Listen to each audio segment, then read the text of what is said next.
Sure.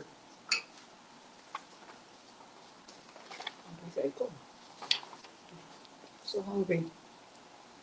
Well, Wala na. Kaya yellow na ba yung light? hello and welcome to the Cebu Tourism Online Forum. I'm Bonnie Pais, and it is my pleasure to be your host for this Facebook Live event organized by CATOS, the Cebu Alliance and Tour Operations Specialists Incorporated, and CCTA, the Cebu Tours and Travel Association, and HROC, the Hotel, Resorts, and Restaurants Association of Cebu. We'd also like to thank the Tourism Congress of the Philippines for supporting this broadcast. We all know that the travel and tourism industry is one of those industries that had been severely impacted in a negative way by the coronavirus pandemic. The travel and tourism industry is super huge around the world. From an economic point of view, it contributes over $8 trillion to the world's economy and employs over 320 million people.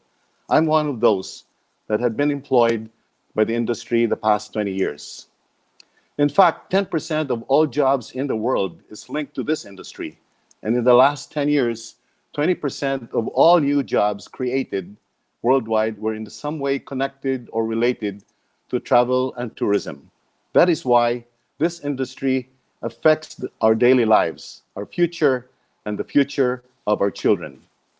In this forum, we'll focus on Cebu tourism and how some of its key players see the situation and what they plan to do about it to overcome this crisis in our bids. In other words, how to reboot the industry. I have four guests on the show today. The first represents the hotel industry, Mr. Alfred Reyes, the Vice President of HROC and the General Manager of Buy Hotel. Next is well-known travel agent Ms. Marget Villarica, President and General Manager of Destination Specialist Cebu Incorporated. Our third guest is the highly respected Ms. Alice Queblatin, Managing Director of Southwind Travel and Tours and the President of CATOS. Our fourth and last guest represents the operator of the Mactan Cebu International Airport, GMR Megawide Cebu Airport Corporation, Chief Commercial Advisor, Mr. Ravi Sarabu. Welcome everyone to the show, and to all of you who are watching us live today and on the late broadcast. To start, I'd like to ask each one of our guests to say a few words about how they feel about the situation today, and then let's pick it up conversation from there. Alfred You know Reyes what? I don't from know the hotel industry, you're ayun first. at tubang dilidad kay Good afternoon to all our viewers. Thank you very much, Bunny. Um, how do we start from here? Well, if we're going to look back, the worst economic disaster happened during the 20th century. That was in 1929, which lasted for 10 years. In our experience, we survived in 1997 Asian crisis, 2003 SARS, and in 2008 financial crisis.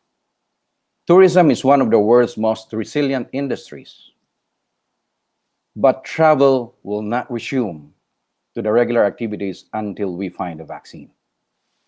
To date, some of our HRAC members are closed, while 36 properties out of 71 members are still operating on a skeletal force. This is due to BPO companies, OFWs, stranded guests, and frontliners. Some are operating in very minimal, including their limited services. Some BPOs have already checked out since mostly of the principal can no longer sustain their accommodation. Majority of the workers, especially in the hospitality industry today, because of the ECQ, and later on GCQ, wherein everybody knows that the hotel will not be open yet. So the question is that when will be the hotel and resorts will be open again? If you're not going to work, meaning if you're on forced leave, that means no work, no pay. I'm worried about how they feed their families, and I don't know until when they can survive with the uncertainty of travel. This pandemic, COVID-19, will certainly give challenges to our stakeholders. Some may lead to bankruptcy, acquisitions. These are basically due to heavy bank loans. Though I'm very confident that hospitality industry will eventually recover. As we look at our neighboring countries like China today, Hong Kong, and Korea, some of the hotels are slowly going back to their operations with the norm, or they call it the new norm, Bunny. Thank you, Alfred. Well, the situation is going to be very, very tough. Let us listen to Marget Villarica, who handles actually outbound passengers. She's been in the business now for over 20 years. Marget, can we listen to your comment, please, your opening statement? Thank you, Bonnie. Thank you for inviting me to be part of the symposium. The past weeks have been a very challenging experience. As they say, everything happens for a reason. It has taught me to new ways of communicating online, such as the Zoom, webinars, and WebEx Meet. It has also given me time to reflect on life and how much we are truly blessed that we are still alive.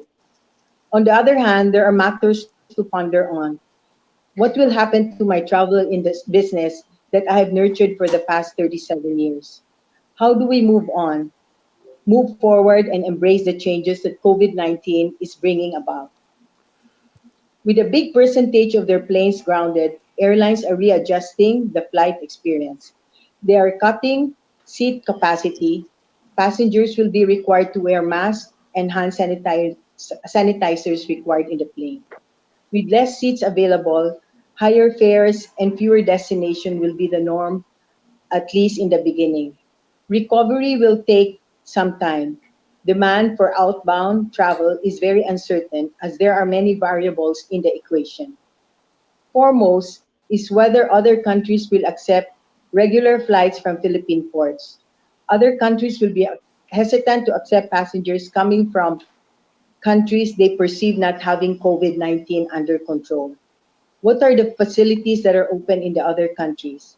Are flights available to these places and at what cost? While the majority of the travelers may want to wait and see attitude, I believe there is a pent up demand of people wanting to travel and will do so once it becomes available and convenient. It will probably take a few it will probably take a few months to see how the outbound travel business will evolve. While it may be too early to plan, I suggest those interested in traveling to get in touch with the travel agents for the latest developments. In the meantime, we have to do our share to help minimize the problem of coronavirus in the midst. With all these developments, allow me to quote a motivational speaker, Leslie Chowdhury: "It is time to reset, to reinvent, and to refocus." Thank you, Marget. Those are certainly profound questions and very difficult to answer, especially at this time of grave uncertainty. Let us now listen to Miss Alice Queblatin. She handles inbound tourists. She's been in the business now for what, many, many years. Alice, your turn. Thank you, Bonnie. Good afternoon, colleagues. Thank you for joining us in this afternoon's webinar. Alfred already gave a grim historical account of what pandemics can do to different businesses. And Marget has expounded on the importance of the airline connection in order to open up travel between countries. What I would like to add to what has been mentioned would be challenges on the ground for the tour operator. One very important challenge that we should not forget is the very fact that people do not have confidence to travel at all. Foremost in their mind would really be safety, health, and hygiene and comfort. And nobody will ever think of going to a country if upon arrival 14 days will be spent in quarantine. And after that, you don't even know if it will be extended and you get stranded in that country for a month. So the lack of confidence in travel is really a serious matter for the tour operator. No airlines will fly if there will be no people sitting on their seats. And no hotels were open if there are no bookings also. If there are none of these, the tour operator has really absolutely nothing to do. This will impact, therefore, on how we are going to respond to the new protocols, like what happens at the airport. What will the airport do? What happens in the airline? How will the hotels cope in this new normal? How do we sanitize our tour buses? How do we arrange our offices where we meet and entertain clients? That is also important. What new trainings are we going to give our tour guides and our tourist drivers? And how are we going to deal with the tourist destinations within the area? Since we are all looking at land travel to begin, we will have to deal with our network of suppliers. How do we practice social distancing in Oslo? How do make it more cleaner and less hazardous type of experience? All of that will impact on how confident will the client be to come back and travel. The second major issue, which has already been touched by Marget, as I see another challenge, would be country restrictions. When a vaccine will be found, or as soon as, let's say, looking at September as a timetable for travel and tourism to get back or to start its recovery period, uh, people will always ask which country will be more relaxed in entry requirements, which country will be um, less critical or less complicated when it comes to entry requirements. The country that will open and make all of these things easier will be the country that will really be back on its feet. And our neighbors in Southeast Asia are already in that stage.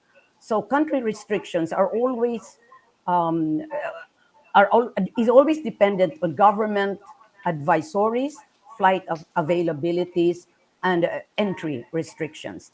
And last but not the least, I think the bigger role of the tour operator is to restudy the new preferences of the market. There will be a change in market behavior. Will the Koreans still, I mean, like I read that the Koreans will not now be happy in indoor activities. So we will really have to go out, bring in fresh, less crowded, and open air destinations. Group travel will be out. FIT travel will be in. Families, small group travels, people who are familiar with each other and are willing to travel together. This will be the new norm. And whatever product that we have right now, we have to restudy how to adopt it to the level of making it private, safer, more hygienic, to make them feel safe again. Thank you, Alice. You seem to have a lot of questions there, but you also have a lot of questions as regards to the new normal. Well, we've heard Yeah. from Alfred Reyes from the hotel industry, from Marget Villarica regarding the outbound of tourists, and then we also heard from Alice Queblatin for tourists coming into the country. Now, we would like to ask next a very important part of the tourism and hotel and the travel industry, the airport. As you know very well, a company that was organized several years ago from an Indian company and a Filipino construction company, GMR Worldwide, Mega Wide, has been formed. And the guy who's over here, and he's been here for several years, is Ravi. Ravi, it's your turn. Thank you, Bunny. Good afternoon, my colleagues. Good afternoon, viewers. We are indeed going through an unprecedented situation. Tourism has come to a standstill. Many countries, many airports, the air traffic has come to almost zero. IATA has predicted in Asia Pacific region for 2020, the passenger demand will come to half of what we had in 2019. Now, this is no different in Cebu. For us, the impact started sometime as early as February.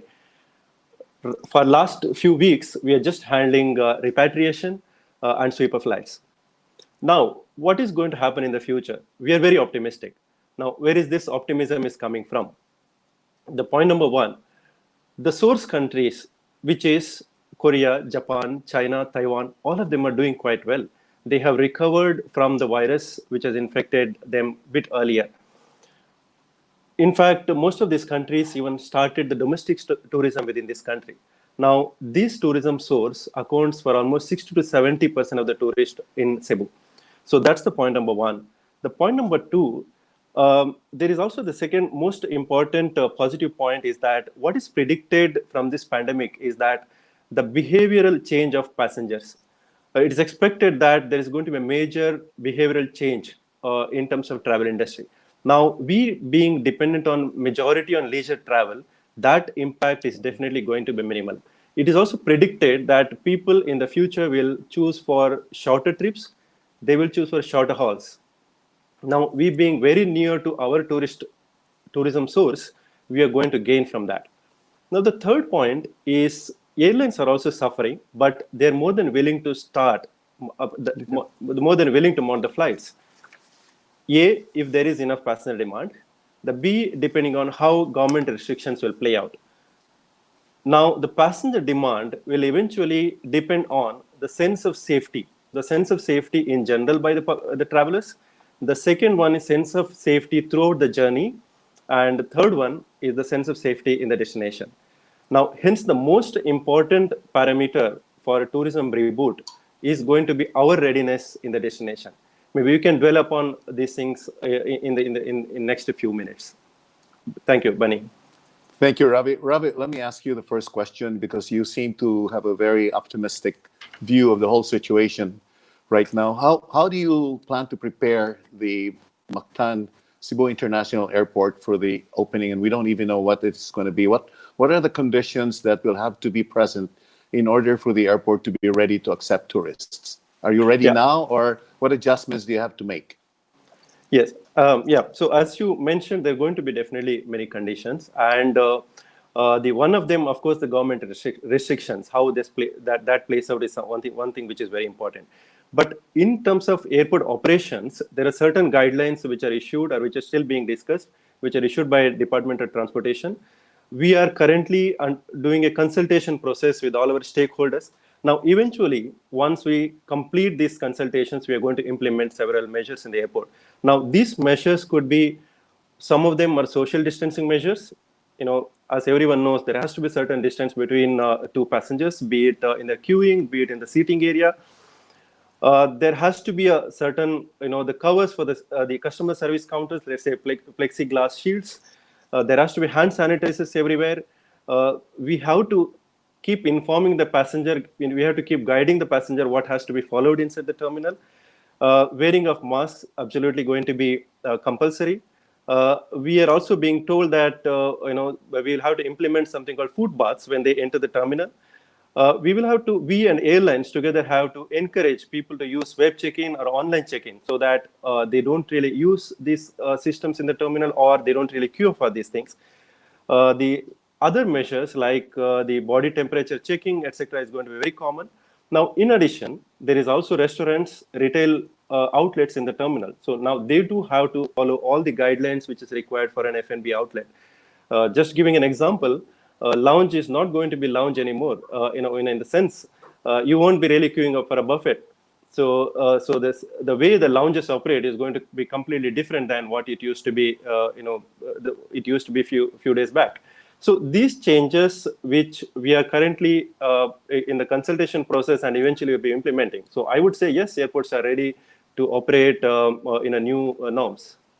It's going to be a very different kind of airport, I guess. And I guess the hotels, thank you, Ravi, for that answer. I guess the hotels, Alfred, will also be different. When we reopen and do a rebooting, what kind of atmosphere and ambience do you expect to prevail in the new norm under the new hotels and resorts? Thank you very much, Bani. If you're going to look at what I mentioned a while ago, there are already 36 properties or hotels and resorts that are currently open. And this is basically servicing some BPOs, OFWs, as I mentioned earlier. Most of these hotels have already practiced since the start of, I would say that was in February, when we found out about the COVID-19. Social distancing has been already in place across public areas of the hotels. Every individual that goes into the hotel are being checked in terms of temperature, that both for the guests and employees. Some hotels are already using mask, face shields, gloves, and other PPE. or we call it the PPE equipment that's now being used for cleaning hotels and also sanitizing of rooms. The standard of hygiene and sanitation for hotels have already been beefed up. Some of them are already using the hospital grade disinfectants. And the same thing as what the airport have said. Basically, this has been practiced for quite some time already. So those hotels that are open currently have already adapted to the new norm. Even cleaning of Okay. elevators from the entry down to when the guest leaves, there are already some seats or chairs in the hotels wherein with the social distancing. So everyone, I would say, with the 36 hotels and resorts right now under HRRAC have already been implementing those guidelines. Right. Thank you, Alfred. Well, I'm interested in how the business point of view will impact the hotel operation because, of course, hotels are businesses. Considering the whole situation right now, and we don't know when this will really go back to normal, how would what's going on right now in the crisis in this world impacting the economics of running a hotel? For March and April, even now to May, for Cebu itself, we're in the ECQ has been extended until the 15th of May. For those that are operating properties, I would say an approximate between 40 to 50% occupancy, depending on the location, especially for those that are near the IT park. They're getting a much better occupancy as compared to those a little bit farther. But again, it's limited because you are only operating a very skeletal manpower. Your restaurants are not really open. So right now, the rates that mostly of the BPOs are paying, this is also by helping also the industry, is not that high. Just right enough to sustain your operations because you cannot just close a hotel easily. You have your aircon to be running. I mean, you have a minimal cost, whatever that is. So Of course. that will take a little bit time. Now, after the ECQ, GCQ, God knows what's going to happen to the hotels. It's pretty uncertain, right? Right.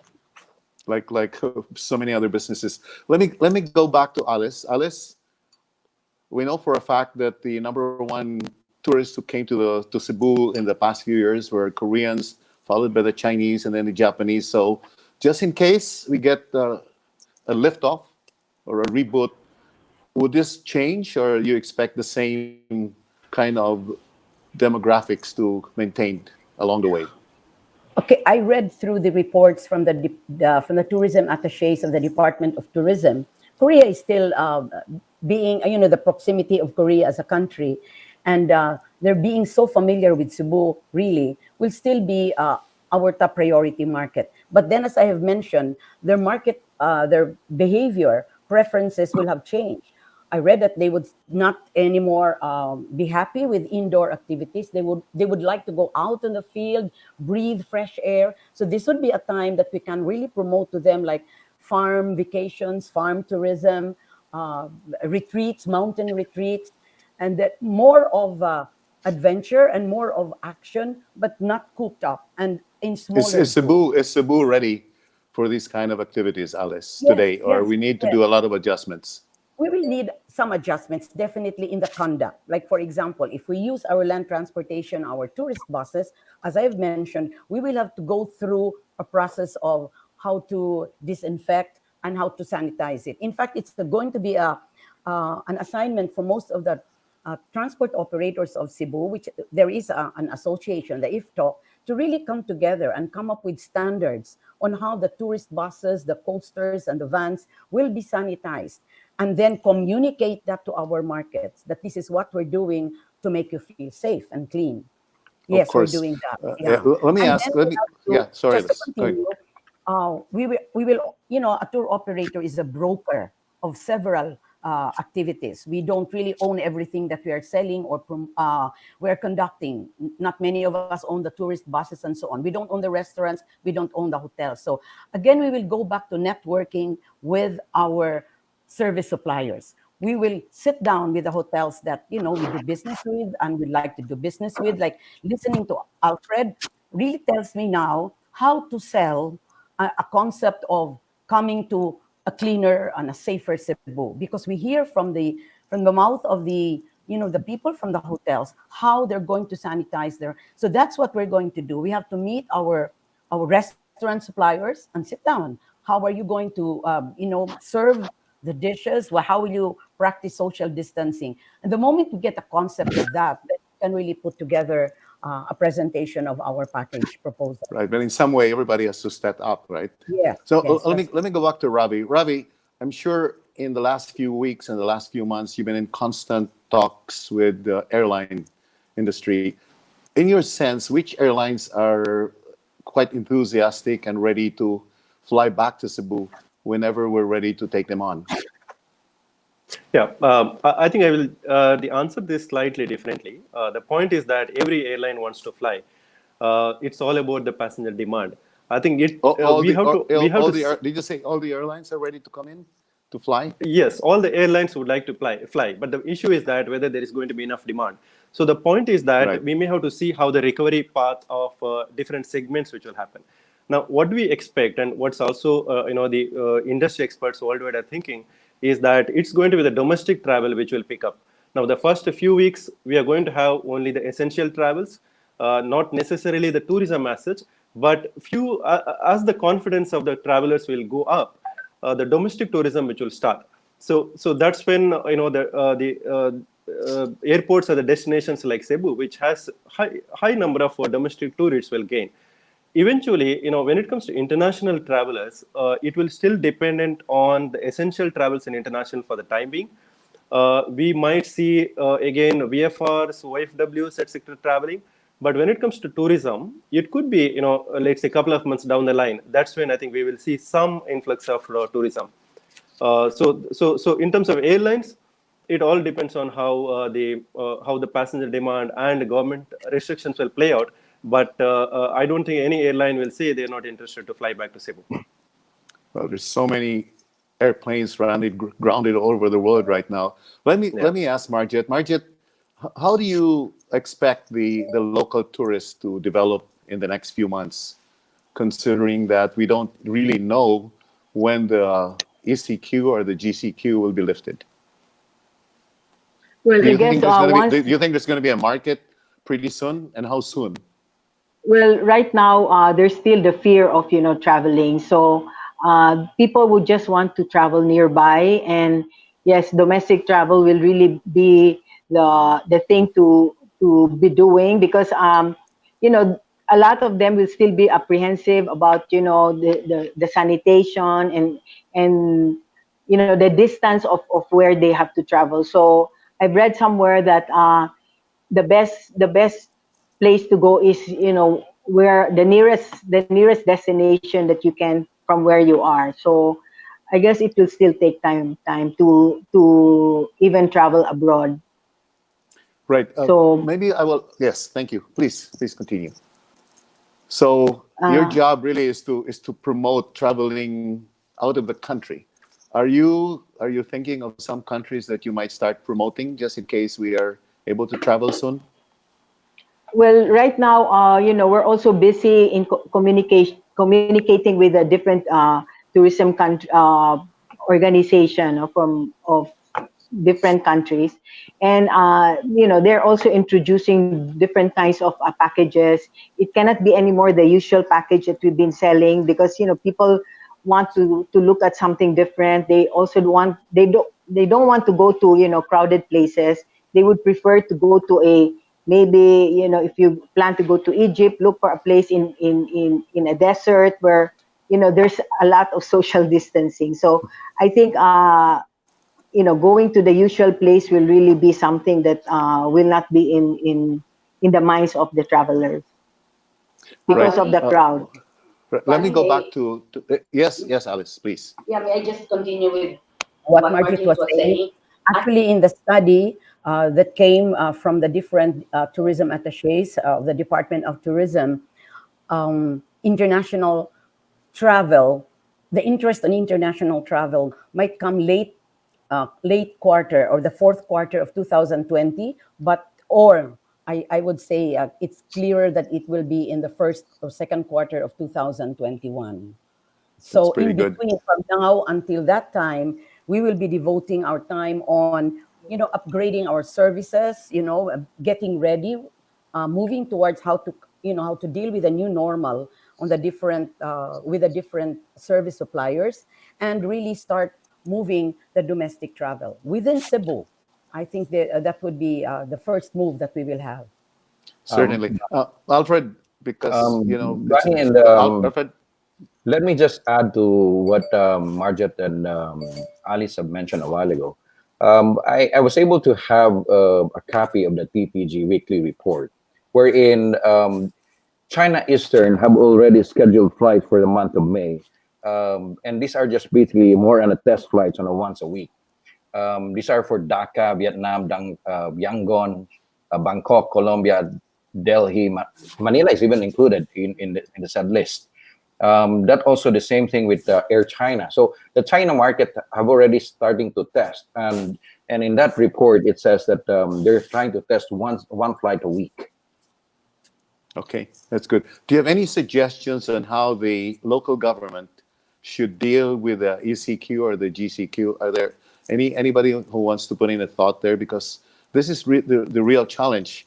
If the local government, when will the local government really release and offer more, easy restrictions to the public sector and to the government sector and to also the business sector? Anybody wants to comment on that? I'm sure our local government officials would want to listen to our views or your views. Bunny, Let's listen. May I start? Okay, Alice. Okay. Actually, foremost in the minds of travelers and even us, the service providers here in Cebu, is still the safety of even our own staff, our own people in servicing. How do you measure safety, Alice? Like, for example, how safe is it to take the public transport to move to the office?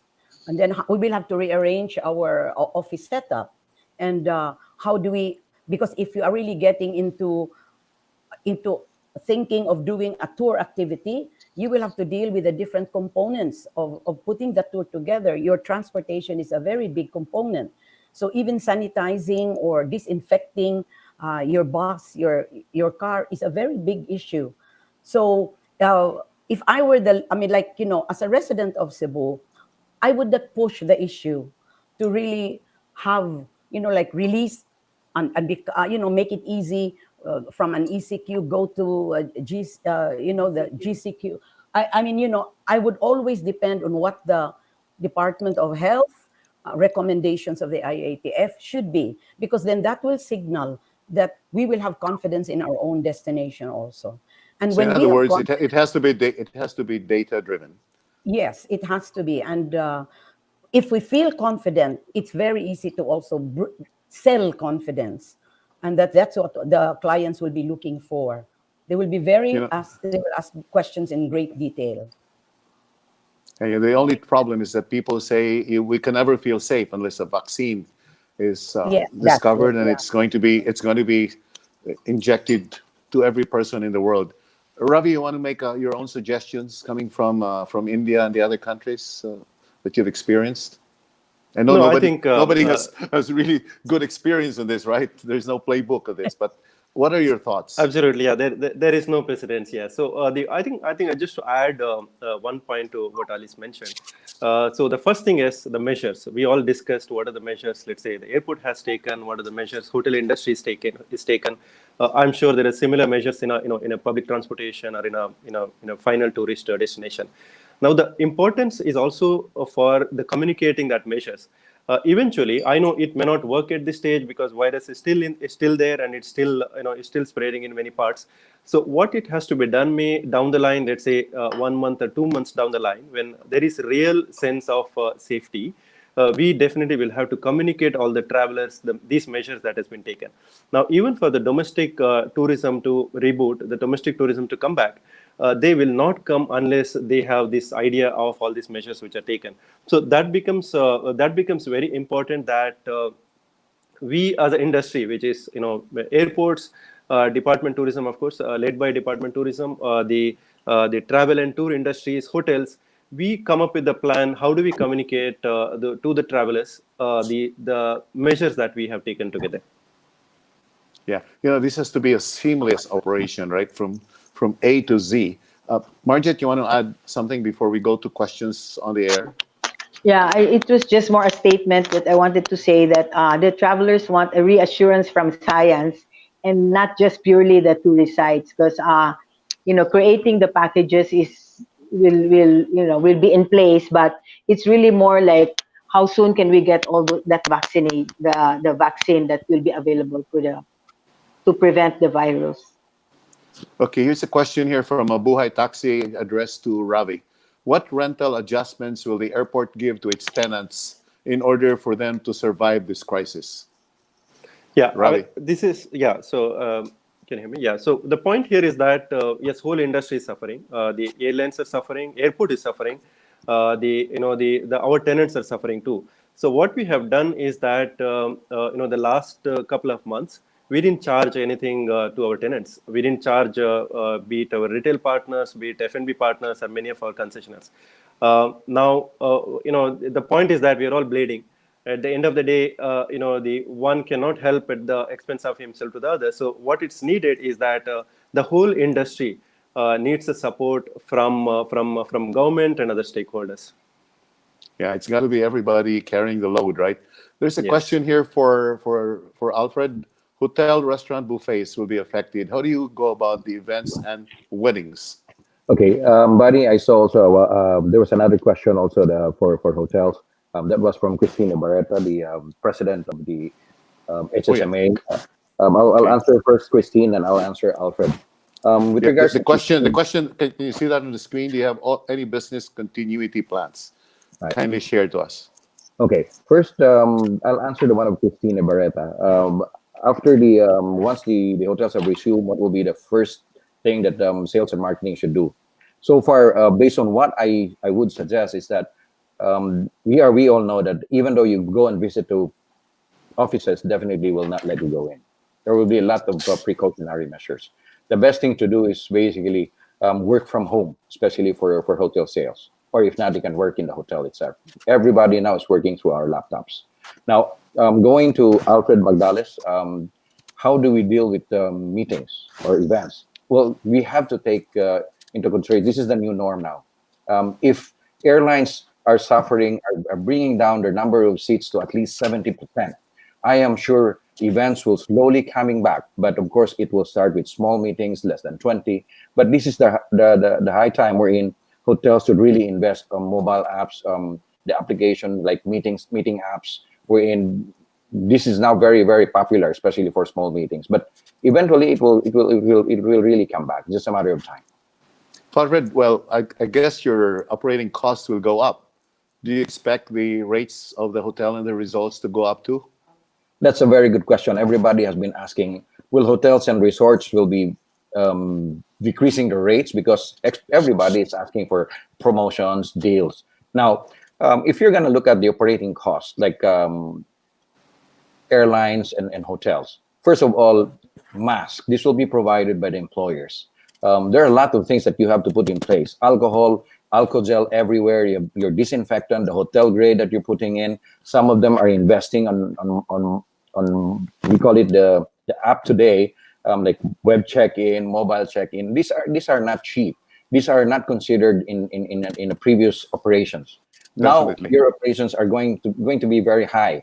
Aside from that, your occupancy will not be there in the first month of opening until the 6th month. You have to remember, in the past crisis, it takes at least 6 months to 2 years to recover. Now, how do you deal with that? Definitely, it will no longer be cheap. I'm sure the airlines will not be selling cheap as well. You might have promotions left and right. You can do it with packages, and this is where we come in now. HRRAC is very much willing to support CTTA and, of course, CATOS in promoting the domestic market. And this is where we come together as a team. Well, okay, with everything rising in terms of cost, even traveling cost, this is going to be a challenge for your business, Alice and Marget, right? How do you deal? Yeah. How do you plan to deal with these things? Well, everything really has to be planned. In fact, the next 4 months, if we're looking at September to be that's the months that we've been reading about, that maybe travel and tourism could be considered to partially open or maybe open. Whether the airlines are there or not, from now until September, if that's going to be our timeline, it has to be spent really on planning. I mean, like, and what is the one good thing that developed out of this pandemic is all of us are really working and collaborating.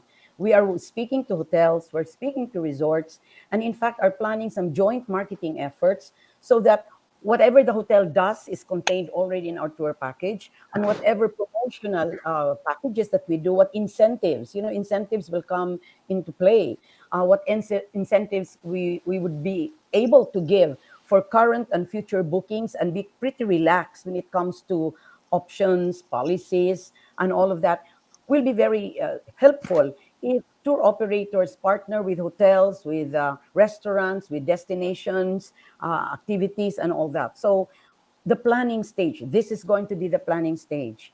And the collaboration that we are working on is very important. Even with the airport, we're very happy that we have a very aggressive airport.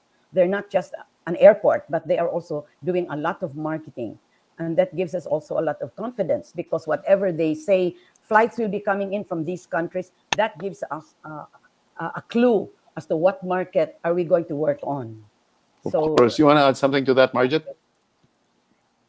Marget? Yeah. Wait. So anyway, right now, especially deep the in thoughts. outbound, yeah, the outbound travel agents, I think this is the best time that we can, start planning our, marketing strategy. I read somewhere that, it's not purely just promoting, the destination. We have to have a storyline about that particular, it has to be, a different way of promoting the destination. We will have to have a new kind or a different kind of product, to get our travelers interested to come. So it will be a totally different package. Yes, it's going to be. You've got to start with a clean sheet of paper, right? Yes, in fact, I think we're going to start from the very beginning. We've got to be entrepreneurs. We've got to be entrepreneurs again. We are not the next question I'd like to ask you is, I think it's very obvious that for us to get over this hump, everybody has to contribute and be a part of the whole solution. Can we address what the government might be able to do to help the tourism and the tour industry? Let me start with Alfred. Alfred, of course, the hotel business, and you're the vice president for the HRRAC. I'm sure the investments that had been put into the hotel and the restaurants business, and including the restaurants, had been pretty substantial the past few years. So are you addressing the government to help you in this aspect? Thank you very much, Bonnie. First, let me just say this. As part of the promotions, HRRAC has been very, very vocal about Airbnb. With all this new norm, I think for those who will be booking at hotels and resorts, definitely the HRRAC members for hotels and resorts will now have the edge, especially now that the investment that we're putting in. Now, there are some items that I would say that really need from the Department of Tourism is to come up with promotional campaign on how to bring back the confidence of the tourist. It's very important that both Department of Tourism and government work together, because we cannot afford to have a second wave. No way that we can do this. I mean, as what Alice and Marget have said, it's not that easy to make a promotions, and suddenly you have a second wave. So if we can do the mass testing already, then let's do it now, and let's be honest with our figures and make sure that we really control before we will lift and before we will say that the hotels and resorts and the tour operators and travel agencies are ready and back again for travel. Now, aside from that, there are a lot of investment today that we are buying for hotels. Not just only for hotels, but also for other. It would be better if there will be an incentive scheme to be given on all these new investments. And of course, there are how many months that the hotels has been, especially those that have heavy loans. If we can do some, we can work on the interest, especially on the giving a lax on the interest payments. So what do you plan to do with Airbnb? Because I was just looking at the figures for Airbnb. They handled 160 million guests last year. So do you think you'll have a strong, what is your strong argument against Airbnb, or at least controlling the proliferation of that business? We have already Alfred? brought this up, Bani. We have already brought this up already to the higher authority of the Department of Tourism, and also the government. We tried to lobby it. First of all, it's like for Airbnb, they are not paying taxes. Number two, there's no security. Number three, how about the hygiene, especially now with the COVID-19? One of the issues when we were tracing in the early February, when there were Chinese that they're saying that, oh, there were people who came from this particular province. How can you trace if they book through Airbnb? So the government should really put their hands and feet now to be very strong and regulating all this Airbnb. Yes. Okay. Ravi, well, we know for a fact that GMR Megawide invested around 17, 18 billion pesos in that airport at Mactan, and you have another plan to put up another runway, which will increase of course, your lease contract maybe to a total of 25 years instead. Are plans changed right now, and what government intervention are you looking at the moment? Yeah. So these problems will continue to be there. Maybe let's say in next couple of years. So the long-term plans don't really change, because what we expect is that the industry will come back to the normalcy in the next few years, and hence we will start growing again.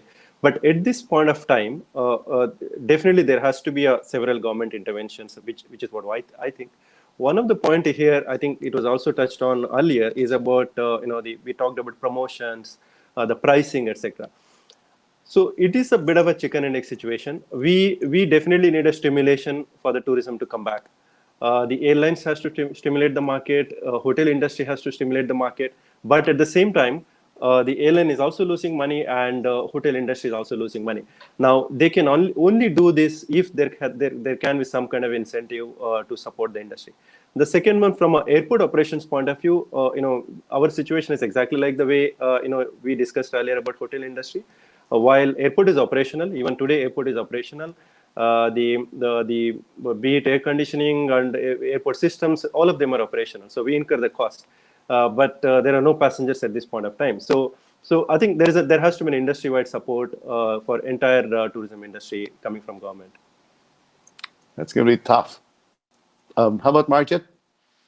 Do you think the government should support in terms of financing or loans as far as the industry is Yes, I concerned? Let's think start so. with Yeah. Marget.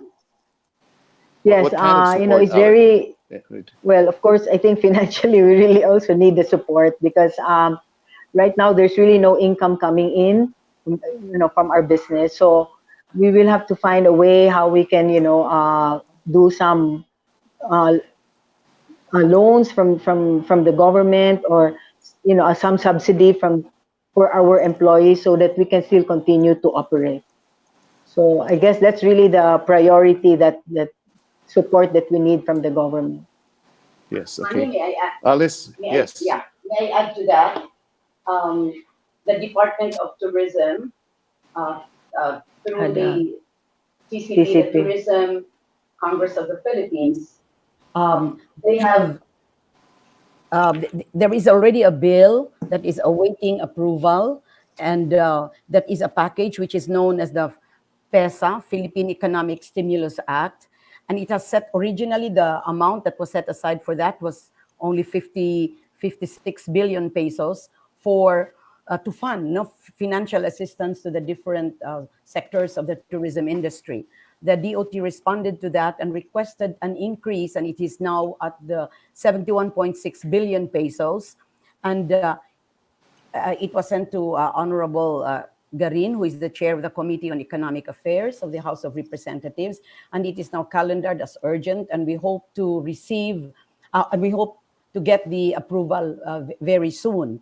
And in that package, what is very encouraging is there is a certain amount set aside for all the different sectors, the primary industries and the secondary enterprises of the Philippine tourism body. So you have the accommodation, travel and tours, transportation, and all other establishments or enterprises that could avail of loan packages. There is the working capital loan, which is quite a bigger chunk.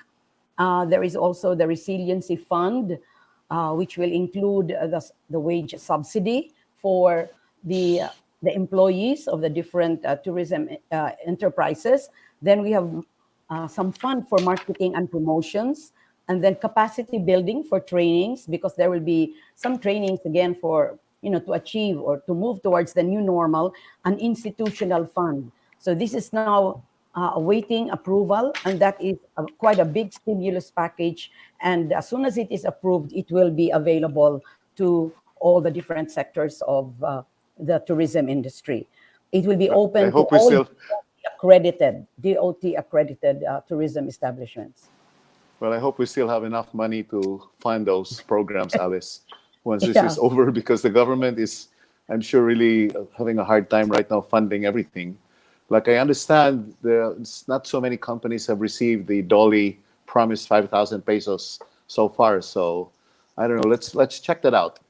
Let's check that out. I want to go back to, I want to go to the public.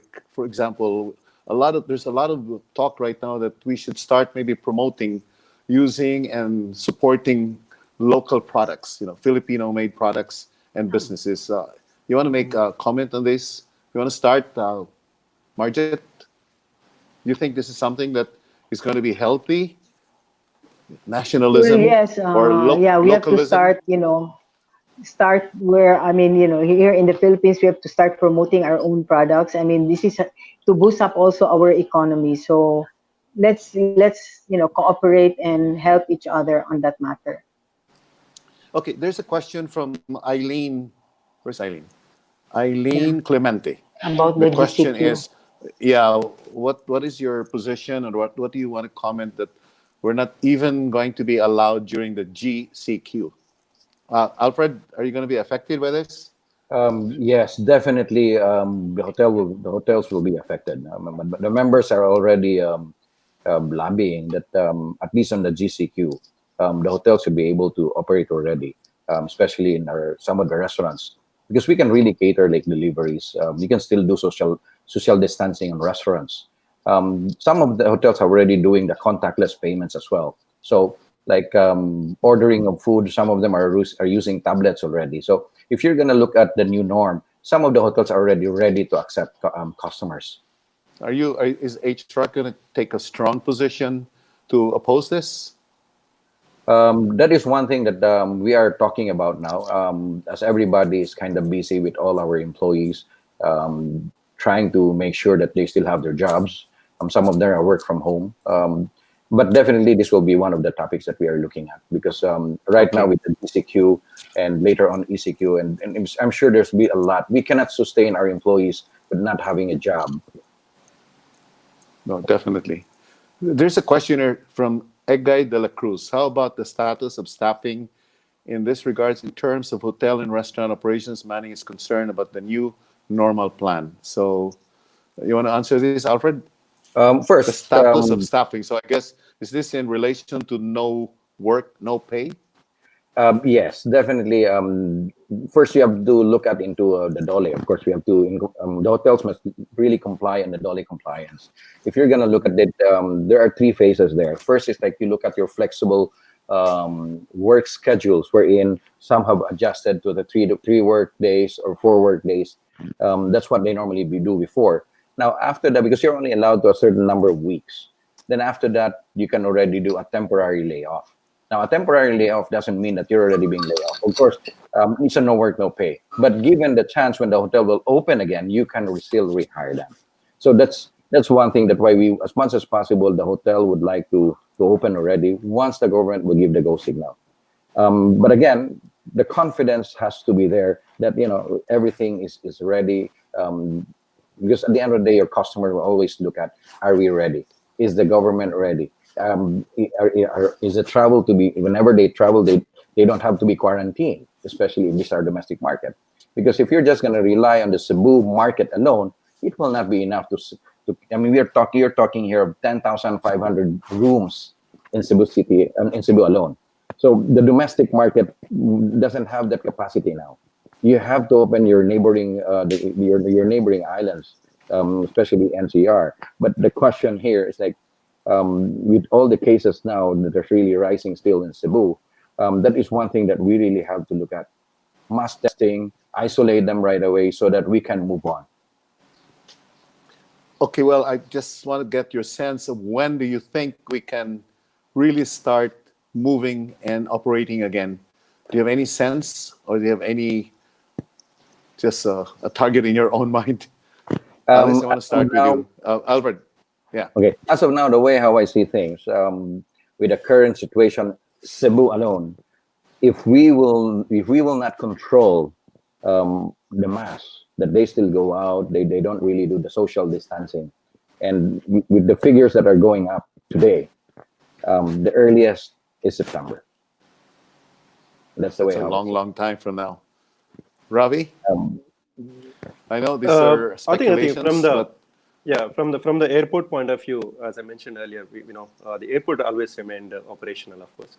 Now there are consultations which government is doing, and we just have to wait and watch when the government allows the domestic flights to operate, and similarly, the international flights also to be operated. Meanwhile, of course, the airport continues to serve for all the sweeper flights and the repatriation flights. Now, the when is the domestic flights is going to finally be operational? We are hopeful. It should, it should happen soon. Of course, government has to take into consideration many other safety aspects.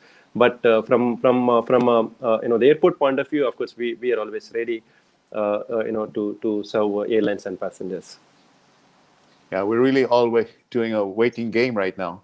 Yes. Marget, Yes. What what was are it your again, Bonnie? thoughts?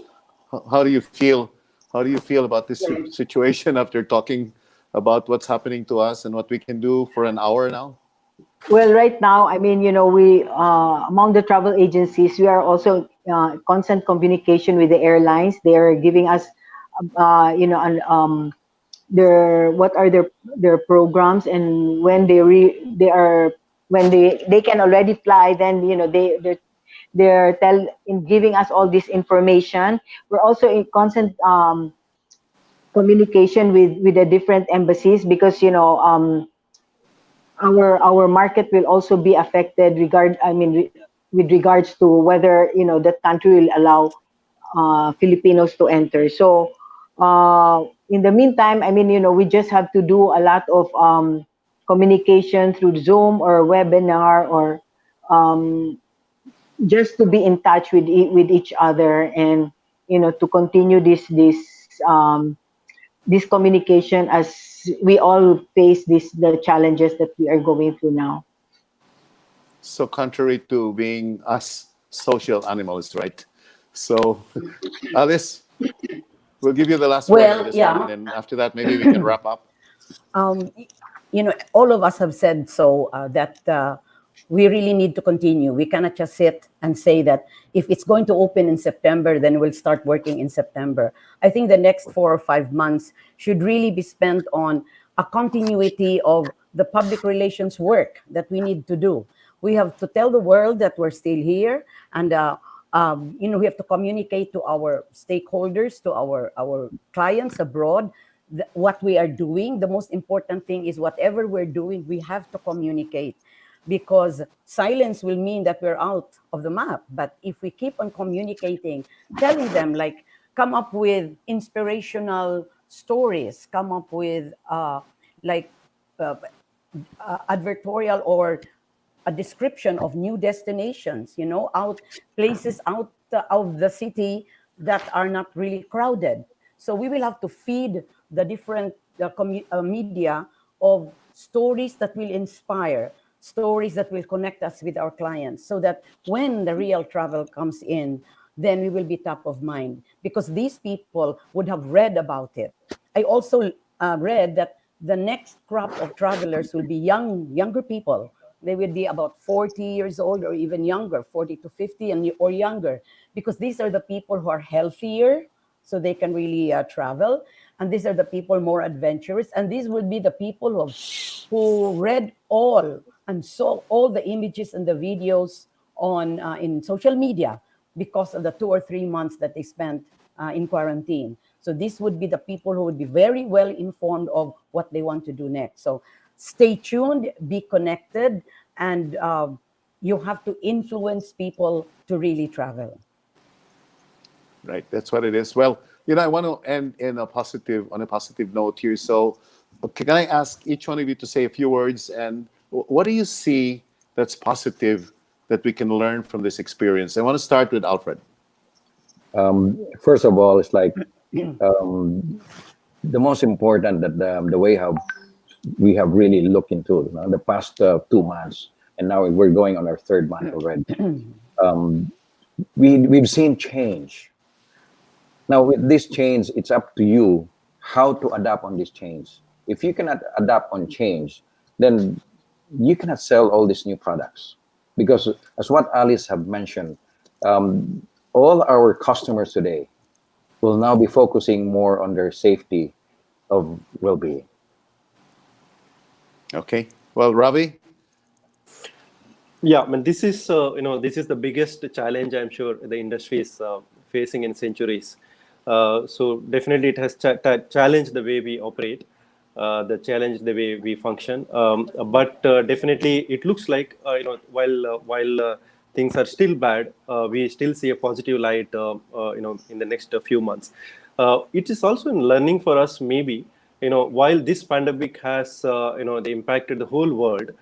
We could also, the imagine a scenario, the kind of impact, let's say, it has only on one particular region.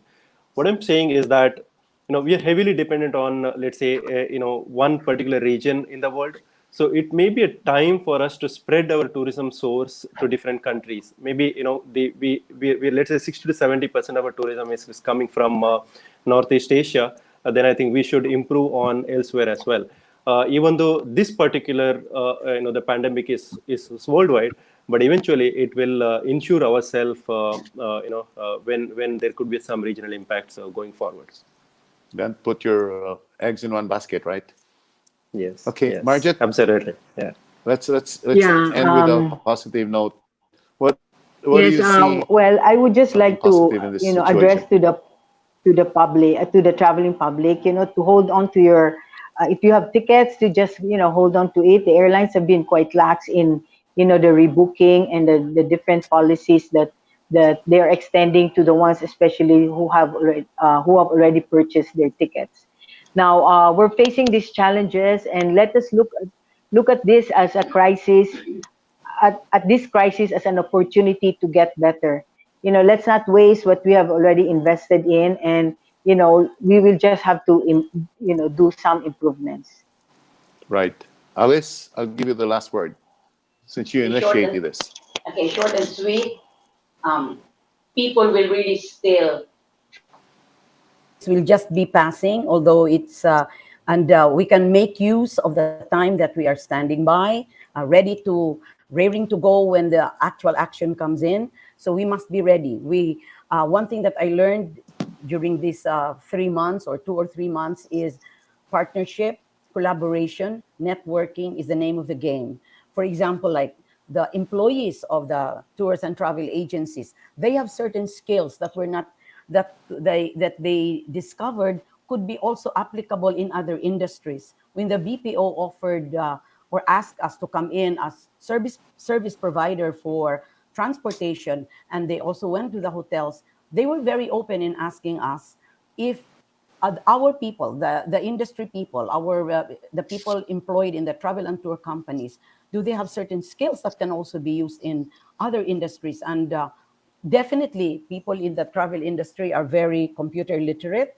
So those skills could really open opportunities for them to look for a part-time job together if we soft open, and if we cannot pay the whole salary that they want or they've been getting, at least there is an opportunity. There's a window of opportunity to collaborate with other industries. Now, our transportation company is now looking at BPOs as another source of transportation business. So this is really the time for collaboration, networking, and looking at other windows of opportunity. But bear in mind, travel will come back, and we will be ready for it. Definitely. Well, of course, the message is that we need to go back and become entrepreneurs once again. Yes. So on that note, I want to thank our guests, Ravi, Alfred, Marget, Thank and you. Alice, for joining us. And thank you for watching. I'm Bani Pajes, Thank you. and see you next time. Thank you. Thank you. Thank you. Thank you. Okay. Off man ako. Kung audio.